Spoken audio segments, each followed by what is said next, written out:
करेंगे।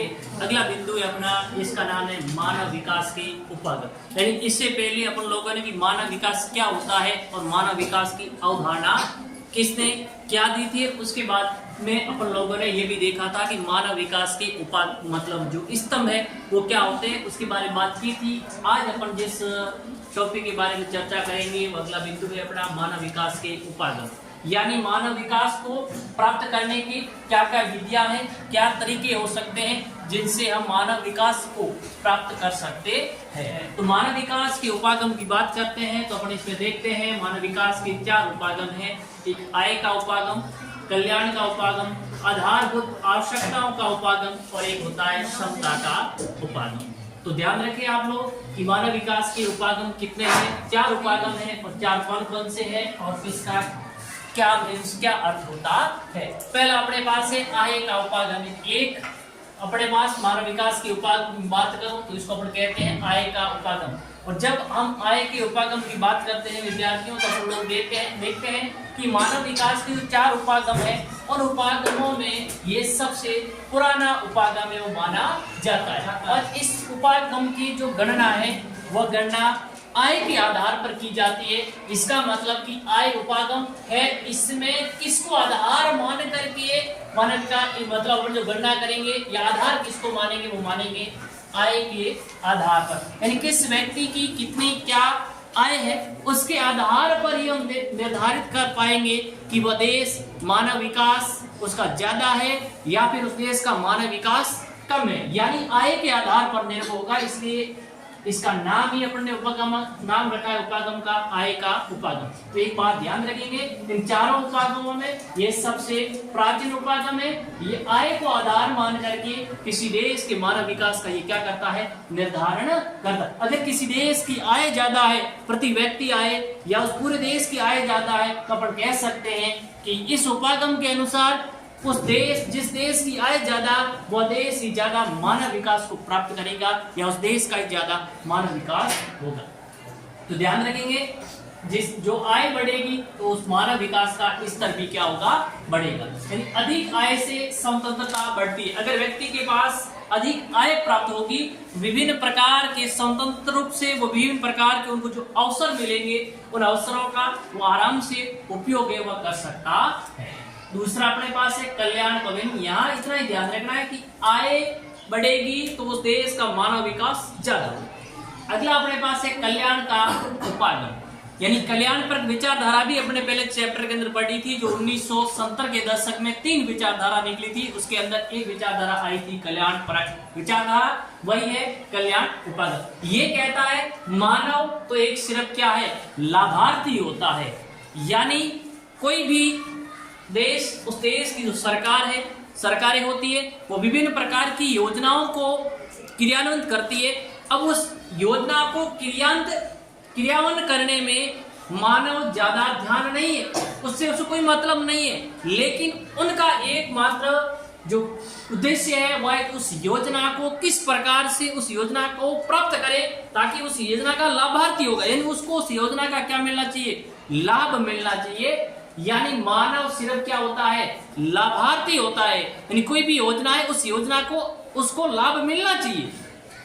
अब शिक्षा, स्वास्थ्य, आवास और सुरक्षा, अगर किसी देश की सरकार शिक्षा पे, स्वास्थ्य पे, आवास पे और लोगों की सुरक्षा पे सबसे ज्यादा खर्च करती है तो इसका मतलब है उस देश इस उपागम के अनुसार वह देश ज्यादा मानव विकास को प्राप्त करेगा। यानी शिक्षा पे अगर खर्च कर रही है या फिर स्वास्थ्य सेवाओं पे खर्च कर रही है या लोगों के मूलभूत आवश्यकता नहीं आवास पे खर्च कर रही है या फिर लोगों के सुरक्षा से इसे सरकार ज्यादा अगर व्यय करती है तो मानते हैं ये उपागम ये कहता है कि वह देश सबसे ज्यादा मानव विकास को प्राप्त करेगा।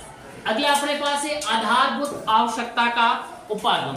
यानी आधारभूत आवश्यकता का उपागम, ये आधारभूत आवश्यकता का उपागम है। इस उपागम को प्रतिपादित किया बच्चों एक संस्था ने, जिस संगठन ने, जिसका नाम है ILO, इंटरनेशनल लेबर ऑर्गेनाइजेशन, जिसको अपन कहते हैं अंतरराष्ट्रीय श्रम संगठन। तो ध्यान रखेंगे आप आधारभूत आवश्यकता का उपागम का प्रतिपादन किसने किया है? ILO यानी इंटरनेशनल लेबर ऑर्गेनाइजेशन, अंतरराष्ट्रीय श्रम संगठन। अब ये उपागम कहता है कि जो मानव की जो 6 आवश्यकता है उन आवश्यकताओं पे जोर देता है कि शिक्षा पे, स्वास्थ्य पे, आवास पे, भोजन पे, जलापूर्ति पे और किस पे? स्वच्छता पे। यानी अगर किसी देश की सरकार इन 6 मूलभूत लोगों की जो आवश्यकता है इस पर जोर देगी तो सीधी सी बात है कि उस देश का मानव विकास है वो क्या होगा? ज्यादा होगा। अगला है समता का उपागम। अगला अपने पास है उसको अपन कहते हैं समता का उपागम। यानी ये जो समता का उपागम है इसको प्रतिपादन किया एक भारत का ही जो व्यक्ति है जिसका नाम है अमर्त्य सेन, जिन्होंने अपने देखा था मानव विकास की अवधारणा जब डॉक्टर महबूब उल हक ने प्रतिपादित की थी, उसका सहयोगी व्यक्ति था वो था अमर्त्य सेन। इन्होंने समता का उपागम, इस उपागम को क्या किया है? प्रतिपादित, यानी इस उपागम को देने वाला व्यक्ति अमर्त्य सेन।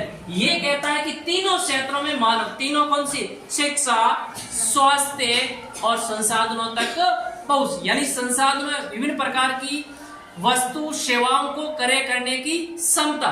अगर व्यक्ति के पास शिक्षा होगी, उसका स्वास्थ्य अच्छा होगा तो वो विभिन्न प्रकार की सेवाओं को आराम से क्रय कर सकता है। तो तीनों क्षेत्रों में मानव की कार्य क्षमता को क्या किया जा सकता है? बढ़ाया जा सकता है। किसके कौन से उपागम का प्रयोग करके? क्षमता का, यानी शिक्षा के क्षेत्र में लोगों की कार्य क्षमता को बढ़ाया जाए, स्वास्थ्य के क्षेत्र में उसकी कार्य क्षमता को बढ़ाया जाए और संसाधनों तक पहुंच है वहां तक भी प्रत्येक व्यक्ति है वो उनकी कार्य करने की क्षमता है उसको क्या कर दिया जाए?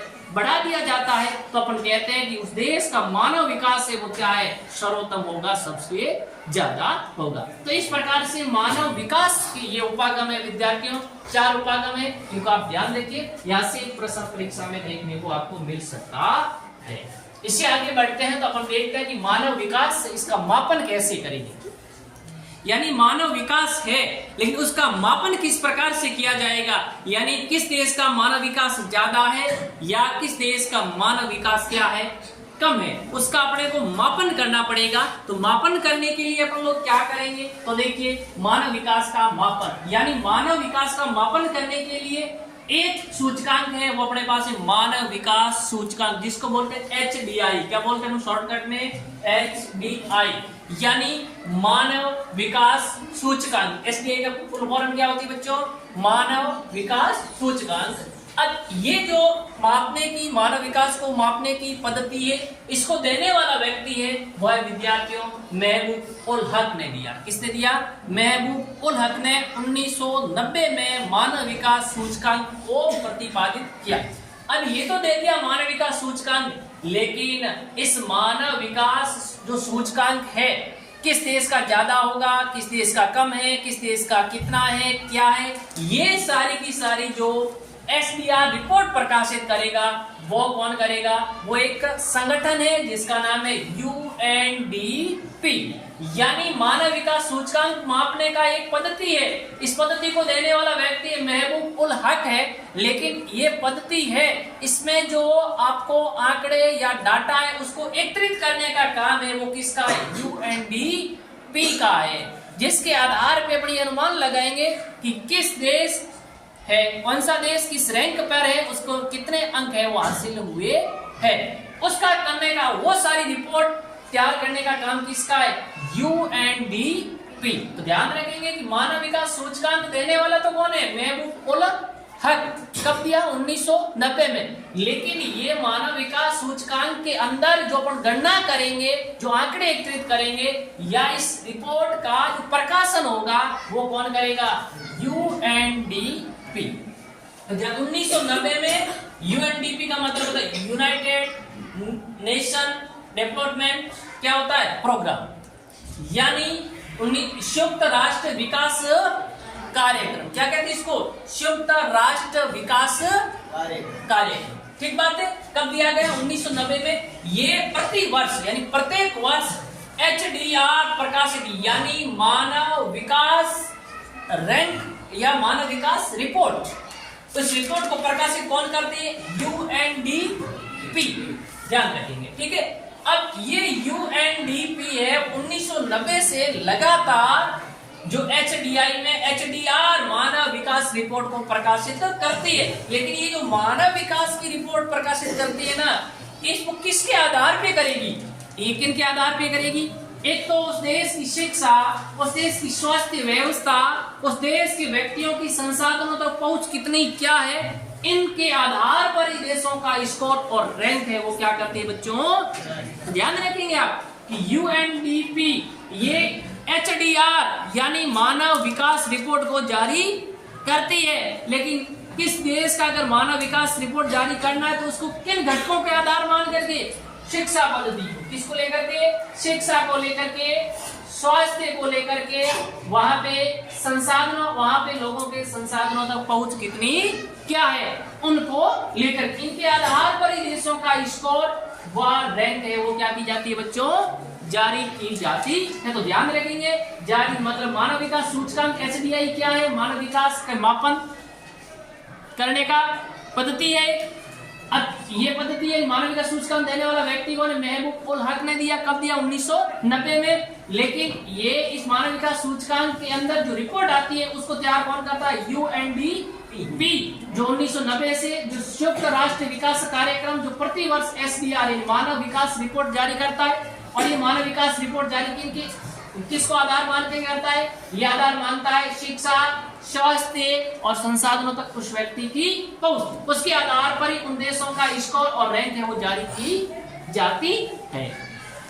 अब जो एसडीआई मानव विकास होता है, इसके अंदर अगर कोई देश सबसे ऊपर स्तर पर है, उच्चतम स्तर, जिस देश का मानव विकास उच्चतम है, या फिर जिस देश का मानव विकास क्या है? न्यूनतम, यानी इनका जो एचडीआई है वो जो इनको अंक मिलते हैं या जो आप कहते हैं स्कोर मिलता है, वो स्कोर होता है 0 से लेकर के 1 के मध्य। यानी जो देश है उन देशों को अंकों का जो स्कोर मिलेगा वो अधिकतम जो उच्च मानव विकास वाले देश का होगा 1 और निम्नतम उसका कितना होगा बच्चों? 0 होगा। कितना होगा? तो ध्यान रखेंगे कि 0 से 1 के मध्य अंक है वो दिए जाते हैं इस रिपोर्ट के अंदर। यानी जिस देश का उच्चतम मानव विकास है उस देश का स्कोर कितना होगा बच्चों? 1 होगा। और सबसे कम न्यूनतम है उसका स्कोर कितना होगा बच्चों? 0 होगा। तो देखो एक के पास स्कोर वाले देश क्या होते हैं? हमेशा उच्च मानव विकास वाले। यानी जिन देशों का मानव विकास उच्च है उसका लगभग स्कोर 1 के आसपास माना जाता है। और जिन देशों का विकास निम्न स्तर पर है, मानव विकास क्या है बच्चों? निम्न है, तो उनका स्कोर लगभग किसके पास माना जाता है? 0 के पास। यानी 0 से 1 के मध्य स्कोर है वो इस मतलब इस यूएनडीपी ये जारी करती है। अब अपने को ये देखना है कि जो ये एचडीआई मानव विकास रिपोर्ट है, मानव विकास सूचकांक है, ये आपके पास एक 2020 की रिपोर्ट के अनुसार उसमें अपने देखा था कि ये जो 2020 की रिपोर्ट है उसके अनुसार विश्व के अंदर सबसे ज्यादा मानव विकास नंबर 1 पे मानव विकास वाला देश कौन सा है? किस देश का मानव विकास सूचकांक है वो सबसे सर्वाधिक है? वो किसका है बच्चों? नॉर्वे का है। किसका है? नॉर्वे का है। उसके बाद में किसका है? आयरलैंड का है। और उसके बाद में किसका है? स्विट्जरलैंड का है। अपन देखते हैं ये जो देश है इन देशों का मानव विकास सबसे क्या बच्चों?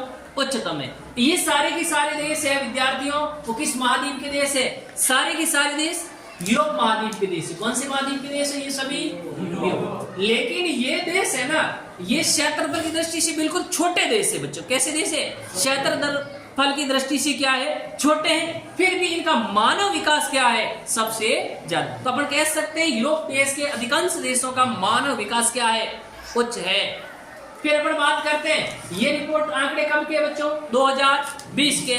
उस समय सबसे ज्यादा नॉर्वे पे है, फिर आयरलैंड है, फिर स्विट्जरलैंड है। और उस समय भारत की स्थिति थी ना, वो क्या थी बच्चों? 131वां स्थान था भारत का। कितना स्थान था भारत का? भारत उस समय 131वें स्थान पे था। अब बात करते हैं उसके बाद में अभी नई रिपोर्ट जारी हुई, वो कब की है बच्चों? 2024 की। आपको दोनों के आंकड़े ध्यान रखने। अब किताब में ये आंकड़े दिए तो ये तो याद रखने ही है, और जो अपडेट आंकड़े वो कौन से? 2024। अब दोनों आंकड़े आपको परीक्षा में उस प्रश्न को ज्यादा आकर्षित बनाने के लिए लिखने पड़ेंगे। ठीक बात है। तो 2024 की रिपोर्ट, यानी ये जो रिपोर्ट थी इस रिपोर्ट में बिल्कुल जितने देशों ने भाग लिया वो लगभग कितने देश से 189 देशों ने भाग लिया था। कितने देशों ने भाग लिया था? 189 देशों की रिपोर्ट है वो जारी की गई थी। लेकिन 2024 की जो रिपोर्ट जारी की उसमें कितने देशों ने भाग लिया? 193 देशों ने भाग लिया, जिसके अंदर नंबर 1 पे कौन आ गया? जो नंबर यहाँ पे 3 पे था वो नंबर कितने पे आ गया बच्चों?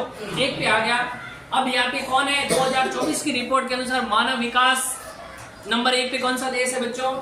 स्विट्जरलैंड है। नंबर 2 पे कौन है? नॉर्वे है। और नंबर 3 पे कौन है? आइसलैंड। अब देखिए ये सारे के सारे देश है ना, अपन जानते हैं ये देश ये भी कौन से महाद्वीप के हैं? यूरोप महाद्वीप के। और न्यूनतम स्कोर वाला देश है सबसे न्यूनतम, यानी 193 नंबर पे। न्यूनतम का मतलब क्या हुआ भाई? सबसे उच्चतम है वो तो 1 नंबर पे होगा, और 193 देशों ने भाग लिया है तो एक नंबर वाला तो सबसे उच्चतम होगा और 193 नंबर वाला सबसे न्यूनतम होगा। तो 193 नंबर पे कौन है बच्चों? सोमालिया है। कौन है? सोमालिया है। दक्षिणी सूडान है और मध्य अफ्रीका, यानी सबसे 193 पे तो सोमालिया है और 192 पे कौन है? दक्षिणी सूडान है और 191 पे कौन है बच्चों? मध्य अफ्रीका गणराज्य। तो अपन देखते हैं कि उच्च मानव विकास वाले अधिकतर देश यूरोप महाद्वीप के हैं और निम्नतम मानव विकास वाले देश ये सारे सोमालिया, दक्षिणी सूडान, मध्य अफ्रीका गणराज्य, सारे के सारे किस महाद्वीप के देश है बच्चों? अफ्रीका महाद्वीप के। कौन से महाद्वीप के हैं? अफ्रीका महाद्वीप के देश है। तो इस बात का भी आप ध्यान रखेंगे, ठीक है। अब अपन देखते हैं, अपन चलते हैं अपने भारत के संबंध में बात करते हैं। 2024 की रिपोर्ट के अनुसार भारत का कौन सा स्थान है बच्चों? 134वां। पहले की 2020 की रिपोर्ट अनुसार कितना था? 131वां। अब आ गया 100। तो लगातार उसके मानव विकास में सुधार हो रहा है, गिरावट आ रही है? गिरावट आई है नहीं? 131 से कूद के कितने नंबर पे आ गया? 134 पे आया है। तो इसका मतलब मानव विकास के अंदर क्या आ रही है? गिरावट आ रही, यानी इसका स्कोर है स्थान जो 134वां, यानी 193 देशों में से भारत कितने नंबर पे है? 134। इसका स्कोर अंक दिया गया ना वो है 0.434। ये क्या आगे अपन बात करेंगे। अब भारत के पड़ोसी देश है जैसे श्रीलंका है वो 78 स्थान पे है, चीन 75 है, भूटान 125 पे है, बांग्लादेश कितना 129 पे है। ये सारे के सारे भारत से क्या बच्चों आगे है कि नहीं है? ये कितना है? श्रीलंका 71 पे है, ये 75 पे है, 125 पे है, कितना 129। लेकिन ये भारत के पड़ोसी देश नेपाल और कौन सा बच्चों? पाकिस्तान, ये भारत से भी क्या है? नीचे है। क्यों? ये 146 पे है, ये 167 पे है। तो ये बात आप लोग ध्यान रखेंगे बच्चों। आगे अपन देखते हैं कि मानव विकास के क्षेत्र के मापन के सूचक क्या है। जैसे एक अभी अपन ने बात की थी कि मानव विकास इसको मापते हैं अपन HDI मानव विकास सूचकांक। इसके अलावा और भी कौन से मतलब ये मानव विकास के क्षेत्र तक मापन के सूचक कौन से, यानी उसमें किसको लेकर के मापते हैं मानव विकास? यानी किसी देश का मानव विकास का अपने को मापन करना है तो आधार किसको मानते हैं? अपने देखा था युद्ध में किसको? शिक्षा को, स्वास्थ्य को और संसाधनों तक। अब ये देखेंगे शिक्षा को मापेंगे किससे? वहां बात तो शिक्षा की हो रही थी, लेकिन अपने शिक्षा कैसे कह सकते हैं किसी देश में शिक्षा का स्तर उच्च है या शिक्षा का स्तर निम्न? उसकी गणना कैसे करेंगे? तो इसके लिए अपन बात करेंगे। तो यानी मानव विकास के क्षेत्र के मापन के सूचक, यानी 3 शिक्षा, स्वास्थ्य और संसाधनों तक पहुंच या करे शक्ति। इन तीनों के आधार पर ही अपन HDI है वो निकालें। पहला शिक्षा। अब किसी देश में शिक्षा का स्तर कैसा है इसका मापने की, इसको कैसे मापेंगे? इसके लिए एक होता है प्रौढ़ साक्षरता दर, एडल्ट लिटरेसी रेट, ALR बोलते हैं, शॉर्टकट में क्या बोलते हैं? ALR, यानी एडल्ट लिटरेसी रेट, यानी प्रौढ़ साक्षरता दर। और एक होता है सकल नामांकन अनुपात, यानी GER, यानी ग्रोथ इनरोलमेंट रेशियो। क्या बोलते हैं? ग्रोथ इनरोलमेंट रेशियो, यानी सकल, यानी उस देश में सकल नामांकन अनुपात। अब इन दोनों के आधार पर ही हम उस देश की शिक्षा के बारे में क्या लगा सकते हैं? अनुमान। तो प्रौढ़ साक्षरता दर यानी यहाँ पढ़ना लिखना जानने वालों की संख्या, यानी उस देश के अंदर ALR का मतलब होता है कि प्रौढ़ साक्षरता दर, और प्रौढ़ साक्षरता दर का मतलब होता है उस देश में पढ़ने लिखने वाले व्यक्तियों की, जो पढ़ सकता है और लिख सकता है ऐसे व्यक्तियों की संख्या कितनी है। दूसरा, सकल नामांकन अनुपात यानी ग्रोथ इनरोलमेंट रेशियो, यानी उस देश के अंदर, उस जो देश है उस देश के अंदर कुल नामांकन यानी स्कूल में नामांकित बच्चों की संख्या, जो देश के अंदर स्कूल हो, स्कूल में कुल पढ़ने वाले बच्चों के नामांकनों की संख्या कितनी है। इन दोनों के आधार पर देश में शिक्षा के स्तर का क्या लगा सकते हैं बच्चों अपन पता, यानी किसी देश की शिक्षा का स्तर कैसा क्या है उसके लिए अपन किसके आधार पर अनुमान लगाएंगे, प्रौढ़ साक्षरता दर और सकल नामांकन अनुपात, इसके आधार पर अपनी तय करेंगे कि किसी देश में शिक्षा का स्तर कैसा क्या है। अगर ये प्रौढ़ साक्षरता दर भी निम्न है, सकल नामांकन अनुपात भी कम है, तो अपन अनुमान लगा सकते हैं कि उस देश में शिक्षा व्यवस्था ठीक नहीं चल रही है, उस देश की शिक्षा का स्तर सही नहीं है। दूसरा है स्वास्थ्य। दूसरा अपने पास क्या बच्चों, स्वास्थ्य। और जब अपन स्वास्थ्य की बात करते हैं तो जन्म के समय नवजात शिशु ने जन्म लिया वो कितने जीवित रहे, यानी जब जन्म के समय जो नवजात शिशु जन्म लेते हैं वो जीवित कितने रहते हैं, और जीवन प्रत्याशा कितने समय तक उनके जीवन जीने की औसत आयु कितनी है। जीवन प्रत्याशा का मतलब क्या होता है कि एक व्यक्ति कितने टाइम तक और उस देश के निवासी है वो कितने समय तक जीवित रहते हैं। अगर किसी देश के निवासी की औसत आयु जीवन प्रत्याशा ज्यादा है तो अपन कह सकते हैं कि उस देश के अंदर स्वास्थ्य व्यवस्था में क्या है, सुधार है, उस देश की स्वास्थ्य व्यवस्था क्या है, बढ़िया है। यानी एक तो जीवन प्रत्याशा का मतलब जीवन जीने की औसत आयु। अगर उच्चतर जीवन प्रत्याशा, अगर किसी देश की जीवन जीने वाले व्यक्तियों की आयु क्या है, ज्यादा है, जीवन प्रत्याशा क्या बच्चों उच्चतर है, तो अपन क्या कह सकते हैं कि लोगों के पास लंबा और स्वस्थ जीवन जीने की ज्यादा क्या मिल रहे हैं, अवसर है, यानी वहां स्वास्थ्य सेवाओं में सुधार है। इसकी वजह से वो लोग लंबे समय तक क्या रहते हैं, जीवित रहते हैं, और लोगों के पास लंबा और स्वस्थ जीवन जीने के क्या है बच्चों, अवसर है। अगला संसाधनों तक पहुंच, या अपन कहते हैं कार्य शक्ति, यानी आय से। अगर व्यक्ति शिक्षित है, उसका स्वास्थ्य सही है, तो इसका मतलब ये हुआ कि आय से वस्तु और सेवा के उपयोग करने की सामर्थ्य क्या होती है, उसके पास पैसा भी, इनकम भी है। तो सीधी सी बात है कि उस व्यक्ति प्रत्येक उन जिन वस्तुओं की, संसाधनों की जरूरत होती है उसको अपने आसानी से, अगर उसके पास आय है तो उसको प्राप्त कर सकता है। तो आय से वस्तु और सेवाओं के उपयोग करने की क्या मिलती है बच्चों, सामर्थ्य। अगर आपके पास पैसे वगैरह नहीं है तो आप कोई वस्तु खरीद सकते हैं क्या, नहीं खरीद सकते। अगर आपके पास आय है तो विभिन्न प्रकार की वस्तु और जिस सेवाओं की आपकी जरूरत है उस सेवाओं को आप खरीदने में या उस सेवाओं को प्राप्त करने में क्या होते हैं, समर्थ होते हैं या सामर्थ्य होते हैं। तो ये तीन घटक है, इनके आधार पे मानव विकास का क्या किया जाता है बच्चों, निर्धारण किया जाता है। कोई देश का मानव विकास कितना क्या है वो निर्धारण करेंगे शिक्षा के आधार पर, स्वास्थ्य के आधार पे, और किसके आधार पे, संसाधनों तक पहुंच। यानी इसको आप ये भी कर सकते हैं, व्यक्ति किसी वस्तु को, उसको वस्तु या सेवाओं को खरीदने में उसकी शक्ति कितनी क्या है, अगर उसके पास पैसे कितने क्या, उसके आधार पे उसकी क्रय शक्ति क्या होती है, तय होती है। अब बात अगली आती है कि किसकी कितनी हिस्सेदारी है।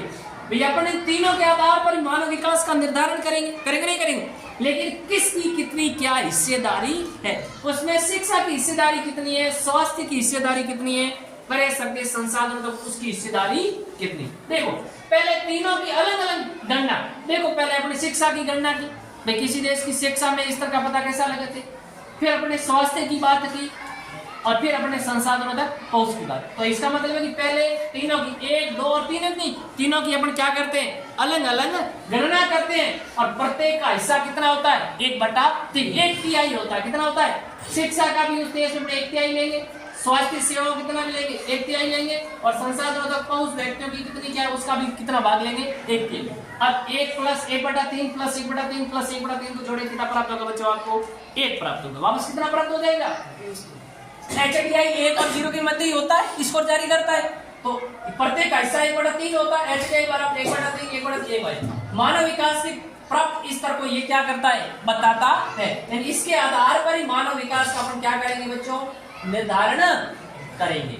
अगर सभी क्षेत्रों में उपलब्धि को कौन बताता है, HDI बताए। कौन बताएगा, HDI। और HDI के अंदर किसका काउंट करते हैं, शिक्षा, स्वास्थ्य और संसाधनों तक पहुंच को अपन काउंट करते हैं। अब अपन ये देखते हैं कि जो एक तो अपने पढ़ा HDI मानव विकास सूचकांक, पढ़ा नहीं?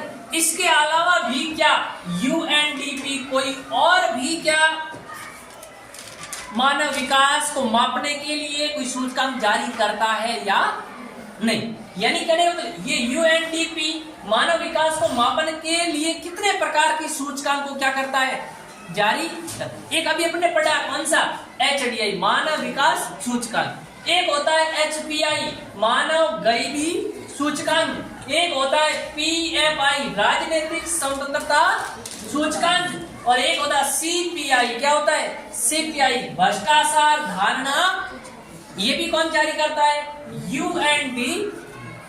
ध्यान रखना, एक मानव विकास को ही नहीं जारी करता, इसका अलावा इनको भी, ये भी क्या है, मानव विकास को मापने के क्या है, सूचक है, यानी मानव विकास को मापने की सूचकांक है, वो इसको बोला। एक मानव विकास सूचकांक था, दूसरा मानव गरीबी सूचकांक है, तीसरा राजनीतिक स्वतंत्रता सूचकांक है, और चौथा भ्रष्टाचार धारणा सूचकांक। अब देखिए कि HDI मानव विकास सूचकांक, ये मानव विकास सूचकांक है, वो मानव विकास की किसको बताता है, मानव विकास में कमी को बताता है, वृद्धि को बताता है। अब किसी देश में शिक्षा का स्तर गिर रहा है, इसका मतलब उसमें मानव विकास उच्च स्तर को बताएगा, निम्न स्तर को बताएगा बच्चों, निम्न स्तर को, तो इस निम्न स्तर को बताता है। तो ये ध्यान रखोगे आप कि मानव विकास सूचकांक हमेशा वृद्धि को बताता है, किसको बताता है, वृद्धि को। जैसे अपने पढ़ा था कि प्रौढ़ साक्षरता दर, सकल नामांकन अनुपात, यानी उस देश की स्कूलों में कुल नामांकन कितना है, वहां पढ़ने लिखने वाले लोगों की संख्या कितनी है, तो इसका वो वृद्धि को बता रहा था, कमी को थोड़ी बता रहा है। ऐसे थोड़ी बता रहा कि वहां नहीं पढ़ने वाले बच्चे कितने हैं, या वह पूछ लेता कि वहां अनपढ़ लोग कितने हैं, ये पूछता, तो इसका मतलब वो किसको बता रहा है, कमी को बता रहा है। तो ध्यान रखेंगे ये वृद्धि। अब ये जो मानव गरीबी यानी ह्यूमन पुअर इंडेक्स, ये किसको बताएगा, मानव गरीबी सूचकांक है, ये मानव विकास में कमी को बताता है, यानी जबकि मानव विकास सूचकांक किसको बता रहा था बच्चों, वृद्धि को, और मानव विकास गरीबी सूचकांक किसको बताएगा, कमी को बताएगा। और बिना आय वाला, यानी इसमें आय को काउंट किया, यानी कोई व्यक्ति कितना गरीब है कितना अमीर है उससे कोई लेना देना नहीं है, लेकिन ये उसकी कमी को बताए, कमी को मापने का। अब यानी मूल रूप से किसमें टिका हुआ है, मानव विकास में कमी के आधार पर ही मानव गरीबी सूचकांक का निर्धारण किया जब। अब कमी को अपन कैसे अनुमान लगाएंगे भाई, कमी का मापन कैसे करेंगे, यानी कमी को मापने का आधार आपके पास क्या है, यानी ये आ गया कि मानव गरीबी सूचकांक कमी को मापता है, ठीक बात है, लेकिन वो कमी क्या है उसको भी आपको, उसके बारे में भी आपको जानकारी होना चाहिए, यानी कमी का मापन भी करना आपको आएगा, तभी तो आप मानव विकास की कमियों के बारे में जानेंगे। अब कमी क्या है, अब ये कह रहा है कि 40 वर्ष तक जीवित रहने वाले लोगों की संख्या, यानी कितने वर्ष तक, सिर्फ 40 वर्ष तक जीवित रहने वाले लोगों की संख्या कितनी क्या है उस देश में, और कम भार वाले छोटे बच्चों की संख्या, जो कुपोषण के शिकार है, किस प्रकार के व्यक्ति, कम भार का मतलब क्या है, कुपोषण के शिकार है, उन व्यक्तियों की संख्या कितनी है, और स्वस्थ जल नहीं मिलने वाले व्यक्तियों की, यानी जिनको शुद्ध जल नहीं मिलता है ऐसे व्यक्तियों की संख्या कितनी है। प्रौढ़ निरक्षरता, वहां था साक्षरता, वहां क्या था, प्रौढ़ यानी पढ़ लिखने वाले व्यक्ति कितने हैं, और यहाँ है प्रौढ़ निरक्षरता, मतलब नहीं पढ़ने लिखने वाले व्यक्ति कितने हैं, और स्कूल छोड़ने वाले, यानी उस देश के अंदर नहीं पढ़ने वाले बच्चे, इसका मतलब ये सब नहीं मतलब कमी को बता रहा है, कमी को बता नहीं। हाँ, तो ये ध्यान, ये कमी को बताने के आधार है, यानी 40 वर्ष तक जीवित नहीं रहने वाले लोग, यानी 40 वर्ष तक नहीं जीवे ऐसे व्यक्ति उस देश में कितने, और कम भार वाले छोटे बच्चों की संख्या कितनी है, और स्वस्थ जल नहीं मिलने वाले व्यक्तियों की संख्या कितनी है, और प्रौढ़ निरक्षर अनपढ़ लोग कितने उस देश में, और स्कूल छोड़ने वाले विद्यार्थी कितने, इन सब के आधार पर ही अपन कमी का क्या कर सकते हैं विद्यार्थियों, मापन कर सकते हैं। अगला है PFI, राजनीतिक स्वतंत्रता सूचकांक, इसको राजनीतिक स्वतंत्रता सूचकांक, ठीक है। और एक होता है सीपीआई। क्या होता है? सीपीआई। इसको अपन कहते हैं भ्रष्टाचार धारणा सूचकांक, यानी करप्शन प्रोडक्ट इंडेक्स। क्या बोलेंगे? करप्शन प्रोडक्ट इंडेक्स, यानी भ्रष्टाचार धारणा सूचकांक, और वो होता है पॉलिटिकल फ्रीडम इंडेक्स। क्या बोलते हैं? पॉलिटिकल फ्रीडम इंडेक्स एंड राजनीतिक स्वतंत्रता सूचकांक। अब ये है CPI and corruption product index, यानी भ्रष्टाचार धारणा सूचकांक। अब ये जारी किया है सीपीआई। कितने देशों ने भाग लिया इसमें? 180 देशों ने भाग लिया, और उन 80 देशों के अंदर सबसे नंबर 1 पे भ्रष्ट देश है, वो कौन सा है? डेनमार्क है। कौन सा देश है? डेनमार्क है। और ये किस महाद्वीप का देश है बच्चों? यूरोप का। और सबसे कम भ्रष्ट, यानी 180 नंबर पे है, सबसे कम होगा वही विद्यार्थियों, और वो कौन है? सोमालिया। और सोमालिया कहाँ का है? अब देखो, वहां आपने पढ़ा था जो ये सोमालिया क्या था, वहां पे सबसे निम्न मानव विकास सूचकांक वाला, और सबसे निम्न क्या है? सबसे कम क्या है? भ्रष्ट है। फिर भी मानव विकास क्या है इसका? कम है। और सबसे ज्यादा भ्रष्ट कौन है बच्चों? डेनमार्क और यूरोप। तो इसका मतलब ये भी हो सकता है कि ये देश भ्रष्ट है, अपना देश भी ऐसा थोड़ा ही है, अछूता थोड़ा ही है। अपना भी देश क्या है? भ्रष्टाचार का शिकायत है। तो इसका मतलब भारत का स्थान कौन सा है? 13वां स्थान है। कितने नंबर पे? 180 देशों में 13 नंबर पे भारत क्या है बच्चों? भ्रष्ट है। ठीक है। इसके अलावा एक और इंडेक्स सिर्फ अकेला ही देश जारी करता है, और वो देश कौन सा बच्चों? भूटान है। वो जारी करता है राष्ट्रीय प्रसन्नता सूचकांक, यानी उस देश में रहने वाले कितने व्यक्ति क्या खुश है या नहीं है, उनके आधार पे करता है राष्ट्रीय प्रसन्नता सूचकांक। कौन जारी करता है? सिर्फ भूटान करता है, और विश्व में कोई देश जारी नहीं करता है। विश्व में अकेला देश जिसने सकल राष्ट्रीय प्रसन्नता सूचकांक जारी करता है, और ये देश की प्रगति को बताता है। यानी देश की किसको बताता है? कोई देश कितना क्या प्रगति कर, यानी ये देश की प्रगति को बताएगा, और भूटान देश की प्रगति को बताएगा। क्यों? विश्व में अकेला ही देश है जो ये राष्ट्रीय प्रसन्नता सूचकांक है वो जारी करता है। आगे बढ़ते हैं तो अपन देखते हैं मानव विकास की अंतरराष्ट्रीय तुलनाएं, यानी मानव विकास की अंतरराष्ट्रीय, इसकी दूसरे राष्ट्रों से अपन क्या करेंगे बच्चों? तुलना करेंगे। यानी किस देश का कितना राष्ट्रीय मानव जो मानव विकास है, किसका ज्यादा है, किसका कम है। किन देशों का ज्यादा है तो क्यों है, और किन देशों का कम है तो क्यों है। तो अपन ये देखते हैं कि देश का क्षेत्र और आय से मापन, यानी किसी कोई अपन अभी पढ़ा था कि अपन ने यूरोप महाद्वीप के जो जिनका मानव विकास उच्च था, उनका देखा था कि क्षेत्रफल बिल्कुल क्या बच्चों? कम है, फिर भी उनका मानव विकास क्या है? ज्यादा। तो इसका मतलब मानव विकास का किसी देश के क्षेत्रफल और आय से मानव विकास का कोई सीधा संपर्क नहीं है। अगर किसी देश का क्षेत्रफल ज्यादा है तो उसका मानव विकास ज्यादा होना चाहिए, ऐसा कोई जरूरी नहीं है। अगर किसी देश की आय ज्यादा है और उसका मानव विकास ज्यादा हो, ऐसा भी जरूरी नहीं है। तो सीधी सी बात है कि किसी देश का क्षेत्रफल और उस देश की आय से मानव विकास का कोई सीधा संबंध नहीं होता है। यानी मानव विकास के अंदर अपन देखते हैं कि बड़े देशों की तुलना में छोटे देशों की स्थिति क्या है? अच्छी। अभी देखा यूरोप महाद्वीप के जितने भी देश है कैसे क्षेत्रफल में छोटे हैं, लेकिन मानव विकास की स्थिति में वो बड़े देशों की तुलना में क्या है? अच्छी कंडीशन के अंदर है। ठीक है। अब ये जो HDI के आधार पर देशों का क्या है, यानी मानव विकास का निर्धारण करने के लिए HDI है, इन देशों को 4 कैटेगरी में विभाजित करता है। कितने कैटेगरी रखता है? इनके 4 समूह बना दिए जाते हैं।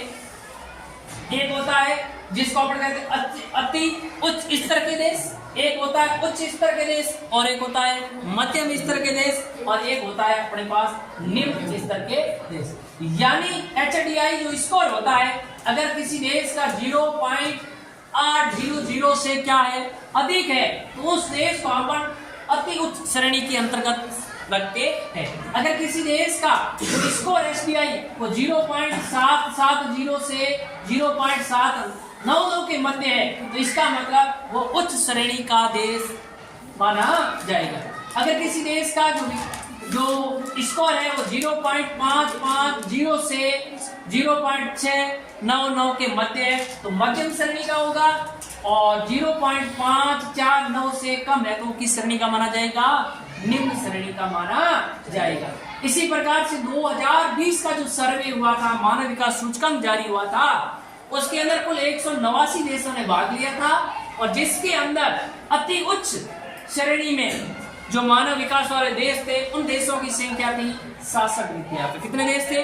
66 देश ऐसे हैं जिनका स्कोर है वो 0.800 से क्या है? अधिक है। वो देश कितने थे? 66 देश थे। और ऐसे देश जिनका जो स्कोर था वो 0.700 से 0.799 के मध्य है, वो देश कितने थे बच्चों? उच्च श्रेणी के देश 2020 की सर्वे के अनुसार कितने हैं? 53 है। और अति उच्च श्रेणी के कितने हैं? 66 है। और मध्यम श्रेणी के कितने हैं बच्चों? 37 है। और निम्न श्रेणी के कितने थे? 33 देश थे। उस समय अपने भारत का स्थान कौन सा था? 131वां था। स्कोर कितना था? लगभग वो मध्य श्रेणी में है। कौन सी श्रेणी में अपना देश भारत? मध्य श्रेणी में। कौन सी श्रेणी में? जो 0.4 करके कुछ समथिंग है, तो किस में आएगा बच्चों? इसी में तो आएगा, मध्य में। किस में आएगा? मध्य के। ठीक है। लेकिन विद्यार्थियों 2024 का सर्वे के अनुसार तो देशों ने भाग कितना लिया? 193 देशों ने भाग लिया, जिसके अति उच्च श्रेणी में कितने देश शामिल किए गए? इसका मतलब देशों की संख्या बढ़ी। 20 की तुलना में 24 में कितने देश बढ़ गए बच्चों? 3 देशों की वृद्धि हुई। और उच्च में कितने हो गए? 53 से घटकर कितने हो गए? 49 हो गए। और मध्य में कितने हो गए? 37 से कितने हो गए बढ़ करके? 41। और निम्न में 33 से बढ़ गए कितने हो गए? 34 हो गए। तो ये आंकड़ा भी आप ध्यान रखेंगे विद्यार्थियों। ठीक बात है। अब भारत का स्थान कौन सा था? 2020 में 131वां था, और 2024 में कौन सा? 134वां। ये स्थान तो 34वां है, लेकिन इन 4 समूह में बांटा गया। इसके आधार पर किस श्रेणी का देश है भारत? मध्यम श्रेणी का होगा। किस श्रेणी का होगा? मध्यम श्रेणी का। अब बात ये भी आती है उच्च मानव विकास वाले ज्यादातर देश कौन से महाद्वीप में बच्चों? ये बात याद रखिए आप लोग। यानी जिन देशों का मानव विकास उच्चतर है, ज्यादा है, वह देश कौन से महाद्वीप के देश है? यूरोप महाद्वीप के देश। अब यूरोप महाद्वीप के देशों का मानव विकास ज्यादा क्यों है? उसके पीछे कारण कौन सा जिम्मेदार है? तो वो कारण कौन सा है? सामाजिक सेक्टर में अधिक खर्च। यानी उस देश की सरकार लोगों के सामाजिक क्षेत्र होते हैं, सेक्टर होते हैं, उस सेक्टर में सबसे ज्यादा क्या करती है? शिक्षा, स्वास्थ्य, उसमें सबसे ज्यादा क्या करती है विद्यार्थियों? खर्च करती है। दूसरा, राजनीतिक लड़ाई और अस्थिरता नहीं। यानी वो देश है वो राजनीतिक रूप से उसमें कोई लड़ाई नहीं होती है, और वो देश क्या होते हैं? स्थिर होते हैं, अस्थिर नहीं होते हैं। और संसाधनों का समान वितरण, यानी प्रत्येक व्यक्ति तक संसाधनों का समान रूप से क्या होता है? वितरण होता है। फिर बात है मध्यम मानव विकास वाले देश। मध्यम मानव विकास वाले देश यानी वो देश, यानी मध्यम मानव विकास वाले देश कौन से आएंगे? जैसे अपने भारत कौन सा है? मध्यम मानव विकास श्रेणी का देश है। अब ये देश मध्यम मानव विकास श्रेणी वो देश आते हैं द्वितीय विश्व युद्ध के बाद आजाद। भारत भी अपना द्वितीय विश्व युद्ध कब हुआ विद्यार्थी? 1945 के अंदर हुआ था। भारत देश 1947 में आजाद हुआ है। तो इसका मतलब भारत भी द्वितीय विश्व युद्ध के बाद में आजाद होने वाला देश। इसके साथ साथ और भी जो द्वितीय विश्व युद्ध के बाद आजाद होने वाले देशों में मध्यम श्रेणी का मानव विकास पाया जाता है। और साथ में 1991 में यूएसएसआर सोवियत संघ रूस का भी क्या हो गया था? विभाजन। ये भी 17 भागों में इनका क्या हो गया था? विभाजन। वह देश भी मध्यम मानव विकास की श्रेणी में आते हैं। अब वो देखो निम्न से मध्य में आगे, इसका मतलब ये उन्होंने अपने जो सेवाएं थी जैसे लोक कल्याणकारी नीति और सामाजिक भेदभाव को दूर करके इसमें क्या किया विद्यार्थियों? सुधार किया। तभी तो मध्यम से निम्न से किस श्रेणी में आ गए विद्यार्थियों? मध्यम। अब देखते हैं निम्न मानव विकास वाले देश, यानी ऐसे देश जिनका मानव विकास क्या है? सबसे कम है। इस प्रकार के अधिकांश देश हैं विद्यार्थी कौन से महाद्वीप में, अफ्रीका महाद्वीप में। कौन से महाद्वीप में ये देश, इस प्रकार के अधिकांश देश अफ्रीका महाद्वीप में हैं। अब इन देशों का मानव विकास निम्न है, इसके पीछे कारण क्या है देखो, कि राजनीतिक लड़ाइयां, गृह युद्ध और आकार और विविध प्रकार की बीमारियां, ये इन देशों के अंदर राजनीतिक रूप से आपस में एक दूसरे झगड़ते हैं और सरकारें भी सही ढंग से नहीं चलती, उनके मध्य गृह युद्ध चलता है, आकाश जैसी स्थितियां पैदा हो जाती है और वहां पर विभिन्न प्रकार की बीमारियां फैल रही है, ये भी कारण है। फिर सामाजिक सेक्टर की तुलना में अब यहाँ पे सामाजिक सेक्टर, शिक्षा, स्वास्थ्य, उस पे लोग खर्च नहीं करके सरकारें रक्षा तंत्र पर, उस देश को रक्षा के क्षेत्र में सबसे ज्यादा क्या कहा जाता है, उस पे खर्च किया जाता है। और फिर अस्थिर सरकारों की वजह से आर्थिक विकास में क्या होती है, कमी, यानी सरकारें स्थिर नहीं होती है, अदलती बदलती रहती है और जिससे आर्थिक विकास में क्या आ जाती है, कमी आ जाती है। तो इस प्रकार से इन निम्न मानव विकास वाले देशों के लिए ये कार्य क्या माने जाते हैं विद्यार्थियों, जिम्मेदार माने जाते हैं। तो इस प्रकार से आज अपन लोगों ने जो अपना मानव विकास चैप्टर था उसको अच्छी तरह से पूर्ण कर लिया है और इसमें से आपका जो 2 प्रश्न आएंगे विद्यार्थियों पूर्ण रूप से इन्हीं में से ही मिलेंगे।